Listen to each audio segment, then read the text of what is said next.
హనుమాన్ జయంతిని కొన్ని ప్రాంతాల వారు చైత్రమాసంలో వచ్చే పౌర్ణమి రోజున జరుపుకుంటారు.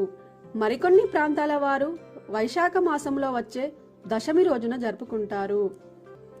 హనుమాన్ జయంతి రోజున ఆంజనేయ స్వామి విగ్రహం ఉంటే పంచామృతాలతో అభిషేకం చేసి సింధూరమును పూయాలి. విగ్రహం లేకుంటే ఆంజనేయ స్వామి ఫోటోకైనా పూజ చేయవచ్చు. ఆంజనేయ స్వామికి ఇష్టమైన తమలాపాకుల దండను గాని, తెల్ల జిల్లేడు పూల దండను గాని, జిల్లేడు ఆకుల దండను గాని సమర్పించాలి. అలాగే ఆంజనేయ స్వామికి ఇష్టమైన ఎరుపు రంగు పువ్వులతో పూజ చేయాలి. ఆంజనేయ స్వామికి 5వ అంకె అంటే చాలా ఇష్టం కాబట్టి 5 రకాల నైవేద్యాలు సమర్పించాలి. అంటే అరటి పండ్లు, పానకం, వడపప్పు, ఇంకా ఏవైనా 5 రకాల నైవేద్యాలను సమర్పించాలి. తర్వాత 5 ప్రదక్షిణలు చేయాలి.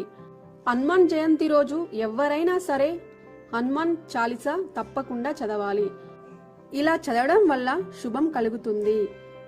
ఆంజనేయ స్వామిని పూజించే ముందు శ్రీరాముడిని తలుచుకోవాలి. ఎందుకంటే హనుమంతుడు రామభక్తుడు కాబట్టి. అలాగే ఈ హనుమాన్ జయంతి రోజు సింధూరంలో నువ్వుల నూనె కలిపి ఇంట్లో ఆంజనేయ స్వామి ఫోటోకి గాని, విగ్రహానికి గాని బొట్టు పెట్టాలి. ఈ రోజున ఆంజనేయుడికి తమలాపాకులతో ఆకు పూజ చేయాలి. అలాగే ఓం హం హనుమతే నమః అనే మంత్రాన్ని చదువుతూ ఆంజనేయ స్వామి చిత్రపటానికి లేదా విగ్రహానికి తమలాపాకులతో పూజ చేస్తే ఆంజనేయ స్వామి అనుగ్రహం కలిగి ప్రతి పనిలో తప్పకుండా విజయం కలుగుతుంది.